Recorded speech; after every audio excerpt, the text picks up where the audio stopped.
Space ಸಿಕ್ಕಾಗ, important ಸಿಕ್ಕಾಗ and different character ಸಿಕ್ಕಾಗ ತುಂಬಾ ಖುಷಿ ಅಂಡ್ ಆಗುತ್ತೆ. ಕೆಲವೊಂದ್ಸಲ ನಿಮ್ಗೆ ರೆಸ್ಟ್ರಿಕ್ಷನ್ ಹಾಕ್ತಾರೆ, ಇಷ್ಟು ಮಾಡ್ಬೇಕಂದ್ರೆ ಇಷ್ಟೇ ಮಾಡಬೇಕು ಸ್ಕ್ರೀನಲ್ಲಿ. ಬಟ್ ನೋ, ವೆಂಕಿ ಸರ್ಗೆ ವಿಷನ್ ಇತ್ತು. ಬಟ್ ಅವ್ರು ನಮ್ಮನ್ನ ಹೆಂಗಂದ್ರೆ ಹಿ ಹ್ಯಾಡ್ ಲೆಫ್ಟ್, ನೀವು ಅದನ್ನ ನಿಮ್ಮ ಥರ ಮಾಡಿ, ನಿಮ್ಗೆ ಹೆಂಗಾಗುತ್ತೆ ನಿಮ್ಮ ಇದ್ರಲ್ಲಿ ಮಾಡಿ. So it has come out good. Yes, ನೀವು ಸಿ ಜಿ ವರ್ಕ್ ಅಂತ ಹೇಳಿದ್ರಿ, 1 ಇಯರ್ ಟೈಮ್ ತೊಗೊಂಡ್ರಿ. ತುಂಬ ಇಂಪಾರ್ಟೆಂಟ್ ಆಗುತ್ತೆ, ಯಾಕಂದರೆ ಗ್ರಾಫಿಕ್ ಅನ್ನೋದು ಅದು ನಮ್ಗೆ ಎಷ್ಟು ರಿಯಾಲಿಸ್ಟಿಕ್ ಆಗಿ ಫೀಲ್ ಆಗುತ್ತೆ, ಆವಾಗಷ್ಟೇ ಸಿನಿಮಾ ಒಂದು ಕಂಪ್ಲೀಟ್ ಅನ್ನೋ ಥರ ಫೀಲ್ ಆಗುತ್ತೆ. ಅಲ್ಲಿ ಏನಾದ್ರು ಇದು ಗ್ರಾಫಿಕ್ ಅಂತ ಹೇಳಿಬಿಟ್ರೆ ಸಾಕು, ಆ ಒಂದು ಇಂಟ್ರೆಸ್ಟ್ ಅನ್ನೋದೇ ಹೋಗ್ಬಿಡುತ್ತೆ. ಸೊ ಅದ್ರ ಬಗ್ಗೆ ಏನು ಹೇಳ್ತೀರಾ? ಆ್ಯಕ್ಚುಲಿ ಏನಾಯ್ತು ಅಂದರೆ ನಮ್ಮದು ವೈಲ್ಡ್ ಬಾರ್ ಹಂಟಿಂಗ್ ಸೀನ್ ಎಲ್ಲ 2 ಸೀನ್ ಇದೆ. ಅದೆರಡೂ ಕೂಡ ಆಲ್ಮೋಸ್ಟ್ 7 to 8 ಮಿನಿಟ್ಸ್ ಬರೋಂಥ ಸೀನ್ಗಳು, ಅಂದರೆ ಡ್ಯೂರೇಷನ್ ಜಾಸ್ತಿ. ಆಮೇಲೆ ಒಂದು ವೈಲ್ಡ್ ಬೋರು ಒಂದು ಪ್ರಪಾತ ಅಂದರೆ ಎಡ್ಜ್ ಆಫ್ ಒಂದು ಮೌಂಟೇನಲ್ಲಿ ನಿಂತಾಗ ಹೀರೋಗೆ ಬಂದು ಗುದ್ದುತ್ತೆ, ಅವನು ಬೀಳಬೇಕು. ಅದು ನ್ಯಾಚುರಲ್ ಇರಲಿಲ್ಲ ಅಂದರೆ it looks very odd, cartoon ಥರ ಆಗ್ಬೋದು. ಸೊ ನಮಗೆ actually main people like about the C G is quality ತುಂಬ ಚೆನ್ನಾಗಿದೆ ಸಿ ಜಿ ಅಂತ. ಇವನ್ ಮಂಗಳೂರಲ್ಲಿ ತೊಗೊಳ್ಳಿ, ಬೆಂಗಳೂರಲ್ಲಿ ತೊಗೊಳ್ಳಿ, ನೋ ಒನ್ ಕಾಮೆಂಟೆಡ್ ಲೈಕ್ ನೆಗೆಟಿವ್ ಆಗಿ ಯಾರು ಹೇಳಿಲ್ಲ ಇದುವರೆಗೂ. ಅಂದರೆ ನಮಗೆ ಗೊತ್ತಿತ್ತು ಅದೇನಾದ್ರು ಚೆನ್ನಾಗಿ ಮಾಡಿಲ್ಲ ಅಂದರೆ ನೆಗೆಟಿವ್ ಬಂದೇ ಬರುತ್ತೆ, ಅದು ನಮಗೆ ತುಂಬ ನೆಗೆಟಿವ್ ಆಗಿಬಿಡುತ್ತೆ ಅನ್ನೋದು ಗೊತ್ತಿತ್ತು ನಮಗೆ. ಸೊ ಅದಕ್ಕೆ ನಾನು ಹೇಳಿದ್ದು ಫಸ್ಟು ನಮಗೆ ಅದನ್ನು ಮಾಡಬೇಕಂತ ಏನಕ್ಕೆ ಅನಿಸಿದ್ದು ಅಂದರೆ ಡ್ಯೂರೇಷನ್ ಜಾಸ್ತಿ ಬೇಕಾಗುತ್ತೆ ಪ್ರಿಪ್ರೇಷನ್ ಆಗಿ. ಐ ಥಿಂಕ್ ಒಂದು 7 to 8 ಮೆಂಬರ್ಸ್ ಬಂದಿದ್ರಲ್ಲಿ ರಾಣಿಜರಿ ಶೂಟಿಂಗ್ಗೆ. ಅಲ್ಲಿ ಗ್ರೀನ್ ಮ್ಯಾಟ್ ಹಾಕಿ ಶೂಟ್ ಮಾಡಬೇಕು, ವಿತೌಟ್ ಗ್ರೀನ್ ಮ್ಯಾಟ್ ಕೂಡ ಮಾಡಬೇಕಾಗಿತ್ತು. ಅದೆಲ್ಲ ಕೆಲವೊಂದೆಲ್ಲ ಮಾಡಿ ರೆಡಿ ಮಾಡಿ ಇಟ್ಟಿದ್ರು. ಆಮೇಲೆ ಇಲ್ಲಿ ಬಂದ ಮೇಲೆ ಒಂದು 125 people I think for 8 months ಕೆಲಸ ಮಾಡಿದ್ರು ಅವರು. ಎವ್ರಿ ಮಿನಿಟ್ ಇರ್ಬೋದು, ಅಂದರೆ ಫರ್ ಇರ್ಬೋದು, ಅದರದ್ದು ಮಾಡೆಲ್ ಇರ್ಬೋದು, ಮಾಡೋಕ್ಕೆಲ್ಲ ತುಂಬ ಟೈಮ್ ತೊಗೊಂಡು ಅಗೇನ್ ಕರೆಕ್ಷನ್ಸ್ ಅಂತ ಕೊಟ್ಟರೆ again it will take some more time. So ಈ ನಾರ್ಮಲ್ ಶೂಟಿಂಗ್ ಇಂದ ಸಿ ಜಿ ವರ್ಕ್ ಒಂಥರ ಹೆವಿ ಅಂತ ಅನ್ಸ್ಬಿಡುತ್ತೆ. ನಾರ್ಮಲ್ ಶೂಟೆಲ್ಲ ಏನು ಐ ಥಿಂಕ್ 30 ಡೇಸಲ್ಲಿ ಮುಗಿಸಿದ್ವಿ ಅನ್ಸುತ್ತೆ ಶೂಟಿಂಗ್. ರೆಸ್ಟ್ ಇದೆಯಲ್ಲ, ಈ ಸಾಂಗ್ಸ್ ಇರ್ಬೋದು ಮತ್ತು ಬೇರೆ ಪ್ರಿಪ್ರೇಷನ್ ಸಿ ಜಿದು ಇರ್ಬೋದು, that took A long time. Okay, production house ಕೂಡ ನಿಮ್ಮದೇ ಆಗಿದೆ, ಬಟ್ ಎಲ್ಲೂ ಕೂಡ ಓಕೆ ಹೊಸದಾಗಿ ಮಾಡ್ತಾ ಇದ್ದೀವಿ ಅಂತ ಕಾಂಪ್ರಮೈಸ್ ಆಗಿರೋದೇ ಇಲ್ಲ. ಅಷ್ಟು ರಿಚ್ ಆಗಿ ತೋರಿಸಿದ್ದೀರಾ, ಸೀರಿಯಸ್ಲಿ. ಅದು ರತ್ತೋ ಸಾಂಗಲ್ಲಂತೂ ಎಷ್ಟು ರಿಚ್ ಆಗಿ ಹಾಕಿದ್ದೀರಾ ಸೆಟ್ಸ್ ಎಲ್ಲ. ಸೊ ಏನು ಹೇಳ್ತೀರಾ ಅದ್ರ ಬಗ್ಗೆ ಮೇಡಮ್ ಪ್ರೊಡ್ಯೂಸರು? ಅಂದರೆ ಇಲ್ಲ she was Deepti was taking care of all the production this thing. ಆಮೇಲೆ ನಮ್ಮ ದಿವಾಕರ್ ಅಂತ ಇದ್ದರು ಎಕ್ಸಿಕ್ಯೂಟಿವ್ ಪ್ರೊಡ್ಯೂಸರ್. ಅಂದ್ರೆ ನಿಮಗೆ ಆ ಟೆನ್ಷನ್ ಏನಿರಲಿಲ್ವಾ ಪ್ರೊಡಕ್ಷನ್ ಮೇಂಟೈನ್ ಮಾಡಬೇಕು? ದಿವಾಕರ್ ಅಂತ ಎಕ್ಸಿಕ್ಯೂಟಿವ್ ಪ್ರೊಡ್ಯೂಸರ್ ಇದ್ರು, ಅವ್ರು ನೋಡ್ತಾ ಇದ್ರು. ಬಟ್ ಅಫ್ಕೋರ್ಸ್ ಈ ಫಂಡ್ ಎಲ್ಲ ಅರೇಂಜ್ ಮಾಡೋದು ಡೆಫಿನೆಟ್ಲಿ ಆ ಟೆನ್ಷನ್ ಇರುತ್ತೆ, ಮೇನ್ ಅದೇ. ಸೊ ಪ್ಯಾರಲಲ್ಲಿ ಅದು ಕೂಡ ಓಡ್ತಾ ಇರುತ್ತೆ. ಬಟ್ ಆಕ್ಟಿಂಗ್ ಅಂತ ಮಾಡುವಾಗ ಅದಕ್ಕೆಲ್ಲ ತಲೆ ಹಾಕಿದ್ರೆ ನಾವು ಆಕ್ಟ್ ಮಾಡಕ್ಕೆ ಹೌದು, ಅದೇ ಕಷ್ಟ ಆಗುತ್ತೆ. ಇದು ಪ್ರಿಪ್ರೇಷನ್ ಫೋಕಸ್ ಇದಕ್ಕೆ ಮಾಡ್ತಾ ಇದ್ವಿ. ನಮಗೆ ಆಮೇಲೆ ಡೈರೆಕ್ಟರ್ ಯಾವಾಗಲೂ ಬಂದು ಹೇಳೋರು, ಅದೆಲ್ಲ ಬಿಟ್ಬಿಡಿ, ಅವ್ರು ನೋಡ್ಕೊಳ್ಳಿ, ನಾವು ಇದು ವಿಲ್ ಫೋಕಸ್ ದಿಸ್ ಅಂತ. ಅಂದರೆ ಅಲ್ಲಿಂದ ನಾವು ಇಲ್ಲಿಗೆ ಶಿಫ್ಟ್ ಆಗ್ಬಿಡ್ಬೇಕು ಬೇಗ, ಇಲ್ಲ ತುಂಬ ಕಷ್ಟ ಆಗ್ತಿತ್ತು. ಸೊ ಅದೆಲ್ಲ ಸ್ವಲ್ಪ ಆಗ್ತಾ ಇತ್ತು, ಟೆನ್ಷನ್ ಇರೋದು. ಅದಿಲ್ಲದೇ ಡೆಫಿನೆಟ್ ಆಗಿ ಮೂವಿ ಮಾಡೋಕ್ಕಾಗಲ್ಲ. ಆ ಟೆನ್ಷನ್ ಜೊತೆನೇ ನಾವು ಕೋಪ್ ಅಪ್ ಮಾಡ್ಕೊಂಡು ಹೋಗ್ತಾ ಇದ್ವಿ. ಸೊ ಏನು ಹೇಳ್ತೀರಾ ಸಾಂಗ್ಸ್ ಬಗ್ಗೆ? ಸೊ ಮ್ಯೂಸಿಕ್ ಡೈರೆಕ್ಟರ್ ಬಗ್ಗೆ ಏನು ಹೇಳ್ತೀರಾ? ಸೊ ಮ್ಯೂಸಿಕ್ ಡೈರೆಕ್ಟರ್ ಬಗ್ಗೆ ಆ್ಯಕ್ಚುಲಿ ನಾನು ನಮ್ಮ ವೆಂಕಿ ಸರ್ ಹೆಂಗಿದ್ರು ಅಂದರೆ ನನ್ನ ಪಾತ್ರದ ಬಗ್ಗೆ ಮಾತ್ರ ನಂಗೆ ಗೊತ್ತಿದ್ದು. ಸೆಕೆಂಡ್ ಪಾತ್ರದ ಎಂಡಿಂಗ್ ಹೆಂಗಿರುತ್ತೆ, 3ನೇ ಪಾತ್ರದ ಎಂಡಿಂಗ್ ಹೆಂಗಿರುತ್ತೆ ಯಾರಿಗೂ ಗೊತ್ತಿರಲ್ಲ.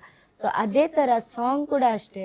ಸೆಟ್ಟಲ್ಲೂ ನಮ್ಗೆ ಕೇಳಿಸಿದ್ದು ಯಾವ ಸಾಂಗ್, ಈಗ ಶೂಟ್ ಮಾಡ್ತಾ ಇರುವಾಗ ಒರಿಜಿನಲ್ ಸಾಂಗ್ ಕೇಳಿಸಿಲ್ಲ ನಮಗೆ, ರಫ್ ಎಡಿಟೇ ನಮಗೆ ಕೇಳಿಸಿರೋದವರು. ಸೊ ಅವ್ರು ಯಾವುದೂ ಬಿಟ್ಕೊಟ್ಟಿಲ್ಲ ಇದುವರೆಗೂ, ಎಂಡ್ ತನಕ ಸಸ್ಪೆನ್ಸ್ ಇರಲಿ, ನಿಮಗೂ ಇಂಟ್ರೆಸ್ಟ್ ಇರಲಿ ಅನ್ನೋದು. ಸೊ ನಾನು ಮಂಗಳೂರಲ್ಲಿ ಪ್ರೀಮಿಯರ್ ಶೋ ಅಲ್ಲಿ ನೋಡಿದ್ದು ಸಾಂಗ್ಸ್. ಅದಕ್ಕಿಂತ ಮುಂಚೆ ಕಬ್ಬಿನ ಜಲ್ಲೆ ರಿಲೀಸ್ ಆಗಿದೆ, ಕಬ್ಬಿನ ಜಲ್ಲೆ ರತುನಿ ರಿಲೀಸ್ ಆಗಿದೆ. ಸೊ ಆ 2 ಸಾಂಗ್ ನನ್ನ ಫೇವ್ರೆಟ್ ಅಂತ ಆಯಿತು. ಬಟ್ ನೀವು ನಿಜವಾಗ್ಲೂ ಸಿನಿಮಾ ನೋಡಿದ್ಮೇಲೆ ನನ್ನ ಫೇವ್ರೆಟ್ ಸಾಂಗೇ ಚೇಂಜ್ ಆಗಿದೆ. ಪ್ರೀ ಕ್ಲೈಮ್ಯಾಕ್ಸ್ ಸಾಂಗ್ ಏನಿದೆ ಅದು ನನ್ನ ಫೇವ್ರೆಟ್ ಆಗಿದೆ, ಶಶಾಂಕ್ ಶೇಷಗಿರಿ ಅವರು ಹಾಡಿರೋದು.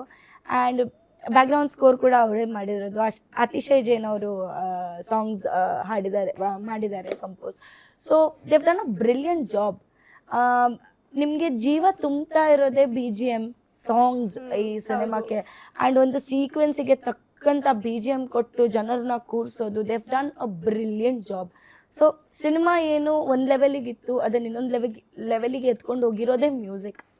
So Dev done a brilliant job. ಕನ್ನಡದಲ್ಲಿ ಸಖತ್ ಯಶಸ್ಸು ಕಾಣಿಸ್ತಾ ಇದೆ.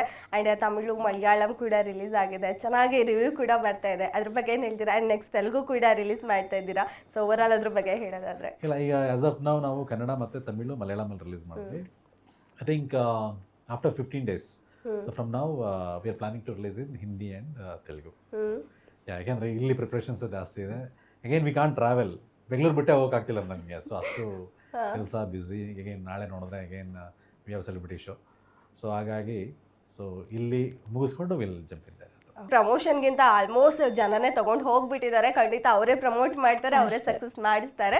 ಅಂಡ್ ಫೈನಲಿ ಏನ್ ಹೇಳ್ತೀರಾ ಸರ್ ಜನಕ್ಕೆ? ತುಂಬಾ ನಿಮ್ಮ ಸಿನಿಮಾ ತುಂಬಾ ಚೆನ್ನಾಗಿ ಹೋಗ್ತಾ ಇದೆ, ಏನ್ ಹೇಳ್ತೀರಾ ಪ್ರೇಕ್ಷಕರಿಗೆ? ಸೊ ತುಂಬ ಖುಷಿ ವಿಷಯ ಆ್ಯಕ್ಚುಲಿ. ಜನ ಲಾಸ್ಟ್ 4-5 ಡೇಸಿಂದ ಸೊ ಆಲ್ಮೋಸ್ಟ್ ಆಲ್ 100 ಥಿಯೇಟ್ರಲ್ಲಿ 35 ಶೋಸ್ ಎಲ್ಲ ಫುಲ್ಲಾಗಿ ಹೋಗ್ತಾ ಇದೆ ಎವ್ರಿ ಡೇ. ಅದು ತುಂಬ ಖುಷಿ ತಂದಿರೋದು. ಆಮೇಲೆ ಟೀಮಿಗೆ ಕೂಡ ಅದು ದೊಡ್ಡ ಮೋಟಿವೇಶನ್ ಜನ ಅಕ್ಸೆಪ್ಟ್ ಮಾಡಿರೋದು.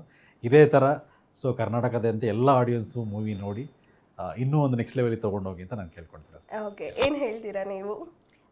ಸಿನಿಮಾ ಫಸ್ಟ್ ವೀಕ್ ನೋಡಿದವ್ರಿಗೆ ತುಂಬ ಇಷ್ಟ ಆಗಿದೆ. ಇನ್ನು ಯಾರ್ಯಾರು ನೋಡಿಲ್ಲ ನಿಮ್ಮ ಫ್ಯಾಮಿಲಿನ ಕರ್ಕೊಂಡು ಹೋಗಿ, ಫ್ರೆಂಡ್ಸ್ನ ಕರ್ಕೊಂಡು ಹೋಗಿ. ಯಾಕಂದರೆ ಇದೊಂದು full on power packed movie. So ನಿಮಗೆಲ್ಲ ಇರುತ್ತೆ, ಸಾಂಗ್ಸ್, ರೊಮ್ಯಾನ್ಸ್, ಕಾಮಿಡಿ ಬಗ್ಗೆ ಹೇಳೋದು. Comedy is beautiful. ನಾವು ಅಂದ್ಕೊಂಡಿರಲಿಲ್ಲ ಜನ ಅಷ್ಟು ನಗಡ್ತಾರೆ ಅಂತ, ಬಟ್ ನಾವು ಅವ್ರ ಜೊತೆ ಕೂತ್ಕೊಂಡು ಎಕ್ಸ್ಪೀರಿಯನ್ಸ್ ಮಾಡುವಾಗ ಇಟ್ ಈಸ್ ಬ್ಯೂಟಿಫುಲ್. ಸೊ ನೀವು ಬರ್ತೀರಾ, ಖಂಡಿತವಾಗ್ಲೂ ನೀವು ಡಿಸಪಾಯಿಂಟ್ ಆಗಿ ಹೋಗೋದಿಲ್ಲ. It's a very beautiful cinema. And OTTಗೋಸ್ಕರ ಕಾಯಬೇಡಿ, ಯಾಕಂದರೆ ಇಂಥ ಸಿನಿಮಾ ಥಿಯೇಟರಲ್ಲಿ ಎಕ್ಸ್ಪೀರಿಯನ್ಸ್ ಮಾಡಬೇಕು. BGM ಆಗಿರಲಿ ಅಥವಾ ಸಾಂಗ್ಸ್ ಆಗಿರಲಿ ಅಥವಾ ಒಂದು ವಿಜುವಲ್ಸ್, ಹಂಟಿಂಗ್ ವಿಜುವಲ್ಸ್, ಅದು ದೊಡ್ಡ ಸ್ಕ್ರೀನಲ್ಲಿ ನೋಡಿದ್ರೇ ಚೆಂದ. ಸೊ ನೀವೆಲ್ಲ ಥಿಯೇಟರಿಗೆ ಬನ್ನಿ, ಸಿನಿಮಾ ನೋಡಿ, ನಮ್ಮ ಟೀಮಿಗೆ ಸಪೋರ್ಟ್ ಮಾಡಿ. ಎಸ್, ಇಷ್ಟೊತ್ತು ಸಿನಿಮಾ ಬಗ್ಗೆ ಮಾತಾಡಿದ್ವಿ ಸರ್. ಸಿನಿಮಾಗೆ ಒಳ್ಳೇದಾಗಲಿ, ಇನ್ನು 100 ಡೇಸ್ ಓಡಲಿ ಅಂತ ವಿಶ್ ಮಾಡ್ತೀನಿ. ನಿಮ್ಮ ನೆಕ್ಸ್ಟ್ ಎಲ್ಲ ಪ್ರಾಜೆಕ್ಟ್ಗೂ ಕೂಡ ಒಳ್ಳೇದಾಗಲಿ. Thank you sir and all the best. Thank you madam, thank you so much. Yes sir, ನಿಮಗೂ ಕೂಡ ಮೇಡಮ್ ನೆಕ್ಸ್ಟ್ ವೀಕ್ ಮತ್ತೊಂದು ಸಿನಿಮಾ ರಿಲೀಸ್ ಆಗ್ತಿದೆ. ಈಗಾಗಲೇ ರಿಲೀಸ್ ಆಗಿರೋ ಸಿನಿಮಾ ಕೂಡ ತುಂಬ ಚೆನ್ನಾಗಿ ಹೊಡ್ತಿದೆ. ಸೊ ನೆಕ್ಸ್ಟ್ ನಿಮ್ಮ ಫ್ಯೂಚರ್ ಎಲ್ಲ ಪ್ರಾಜೆಕ್ಟು ಕೂಡ ಒಳ್ಳೇದಾಗಲಿ. Thank you madam. Thank you so much. Thank you.